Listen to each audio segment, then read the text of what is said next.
Hello, कैसे हैं आप सब लोग? आई होप सब अच्छे होंगे, बढ़िया होंगे। और मेरा नाम कविता है और मैं आपको बताऊंगी कि किस तरीके से हम इतने ब्यूटीफुल से केक को डेकोरेट कर सकते हैं, वो भी बहुत सिंपल स्टेप्स के साथ। सबसे पहली चीज़, जब भी आप केक को कवर कर रहे हो तो आपकी जो क्रीम होती है वो अच्छे से विप होनी चाहिए। ये हमारा जो फ्लेवर था अंदर चॉकलेट ट्रफल था, तो मैंने लास्ट वीडियो जो बनाई है वो चेक कर लेना। जब भी आप चॉकलेट ट्रफल के ऊपर क्रीम का यूज़ कर रहे हो तो ध्यान रखना आपकी क्रीम एक तो अच्छे से बीट होनी चाहिए। नंबर 2, आपका जो केक है वो आपका अच्छे से एकदम सेट होना चाहिए एटलीस्ट 1 घंटे के लिए। उसके पीछे रीज़न क्या है? आपका चॉकलेट ट्रफल यानी कि आपका गनैश जितना ज़्यादा अच्छे से सेट होगा, जब आप केक को डेकोरेट करोगे ना क्रीम के साथ में, तो आपको उतना ज़्यादा टाइम मिलेगा उसको डेकोरेट करने के लिए। क्योंकि हम AC ऑन कर लें फिर भी हमारा जो केक है रहता तो रूम टेम्परेचर पे है ना, उसका टेम्परेचर चेंज हो जाता है। अगर हम ट्रफल का केक रूम टेम्परेचर पर लेकर आएंगे तो उसकी अगर चॉकलेट अच्छे से सेट नहीं है तो वो मेल्ट होनी स्टार्ट हो जाएगी। जब वो मेल्ट होनी स्टार्ट होगी तो वो क्रीम के साथ मिल जाएगी और क्रीम को बिल्कुल ख़राब कर देगी। तो ये रीज़न होता है। दूसरी चीज़, कलर थ्योरी का ध्यान रखना। जब भी कलर का इस्तेमाल कर रहे हो केक के ऊपर तो सबसे पहले लाइट शेड, तो धीरे धीरे डार्क शेड की तरफ जाना है। तो मैंने क्या किया था, पहले वाइट कलर यूज़ किया था, मतलब वाइट क्रीम। फिर मैंने उसके अंदर पिंक डाला और मैंने पिंक की जो बच गई थी क्रीम उसी के अंदर मैंने ब्लू कलर डाल दिया। यहाँ पे जो मैंने प्रिंट यूज़ किया है, ये इमेज ये नॉन एडिबल HD इमेज है, पर ये वाटरप्रूफ है, ये एकदम स्टेन नहीं छोड़ती है, यानी कि रंग नहीं छोड़ती केक के ऊपर। और यहाँ मैंने कस्टमर के बिना बोले मैंने अपने बिस्किट्स को दिए थे फ्लेवर। अब मैंने ये सॉस कैसे बनाई थी, थोड़ी सी आपको लेनी है वाइट चॉकलेट, उसके अंदर आपको मिलानी है क्रीम, उसके अंदर मिलानी है आपको बटर और उसमें पिंच ऑफ सॉल्ट डाल देना है। उसके बाद जो सॉस बनेगी भाई साहब, आप याद करोगे, बहुत टेस्टी बनती है, बहुत टेस्टी। तो मैंने अपने बिस्किट्स को ऐसे कवर कर लिया था। अब यहाँ पे क्लिप कट हो गई क्योंकि मैं कैमरा ऑन करना भूल गई थी। यहाँ मैंने अपने केक को डेकोरेट कर लिया था, कुछ स्टिकर्स लगा दिए थे, बॉल्स लगा दी थी। अब आता है मेन टास्क। मुझे इस केक के ऊपर बनाने थी छोटी छोटी चॉकलेट पर्पल कलर की, जो कि हम ब्रिक्स बनाते हैं ना वो। पर मेरे पास एक पैकेट था चॉकलेट का पूरा।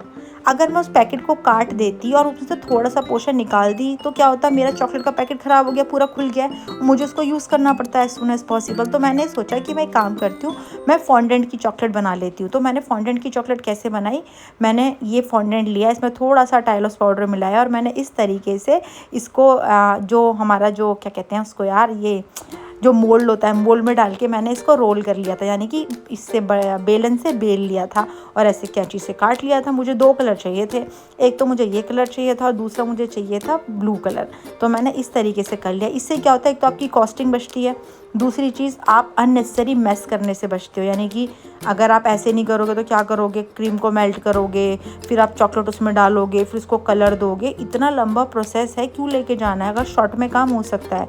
अगर क्लाइंट स्पेशली मांग रहा है कि उसको कलरफुल कैंडी ही चाहिए, यानी कि चॉकलेट चाहिए, तो आप उससे बोलोगे कि एक तो उसकी प्राइसिंग अलग होगी, दूसरा आप उसमें जो कलर यूज़ कर रहे हो ना वो भी बहुत सोच समझ के करना। कई बार क्या होता है, जब हम कलर डालते हैं ना कैंडी कलर चॉकलेट के अंदर, तो वो मेल्ट हो जाते हैं, वो अच्छे से नहीं होते, स्पॉट छोड़ते हैं। तो वो सारी चीज़ें सोच समझ के कॉस्टिंग देना। और मैंने इस तरीके से इनको भी अपने केक के आसपास लगा लिया था। इससे मेरी सच्ची बताऊँ, मेरी मेहनत, जो मेरा आधे घंटे का काम था वो मेरा 5 मिनट में हो गया। कस्टमर की पॉकेट है उसके लिए भी बहुत फ़ायदा रहा था और मेरी पॉकेट के लिए तो रहा ही था फ़ायदा, मुझे भी ज़्यादा परेशान होने की ज़रूरत नहीं पड़ी थी। तो मैंने इस तरीके से क्या करा था, चॉकलेट्स को लगा दिया था, फॉन्डेंट की चॉकलेट को। अब इसके बाद मेन चीज़ आती है कि मुझे क्या करना था, जहाँ जहाँ पे ये कलर थे ना वहाँ वहाँ पे, जैसे कि ये ब्लू कलर आप देख रहे हो, पिंक कलर है, यहाँ पे मुझे स्नो होती है ना जो हम फॉन्डेंट के साथ बनाते हैं वो लगानी थी। तो मैंने क्या किया था, वो मैंने अलग बना के रख दी थी। उससे पहले सबसे ज़रूरी चीज़, हमें बनाने थे छोटे छोटे फ्लावर्स।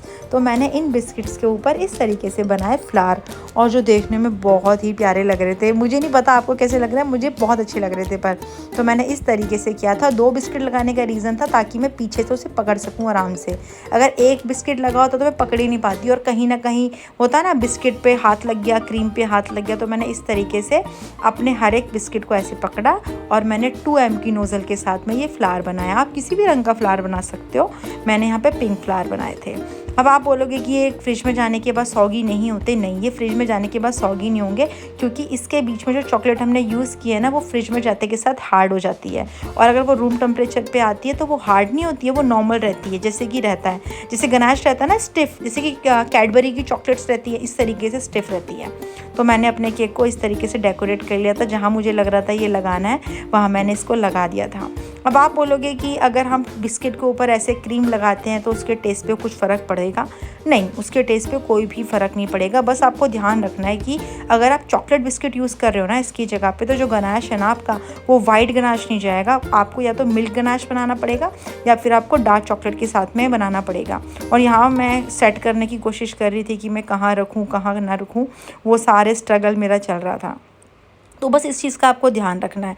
बेकिंग बहुत आसान होती है, बस आपको कुछ चीज़ों का ध्यान रखना है। सूट पहनते हो ना, उसमें क्या होता है, ब्लैक के साथ दुपट्टा हमारा रेड जा सकता है, तो आपको इसी तरीके से जब आप केक बनाते हो तो आपको मिक्स मैच करना है थोड़ा सा, कि इसके साथ ये जाएगा, इसके साथ ये जाएगा।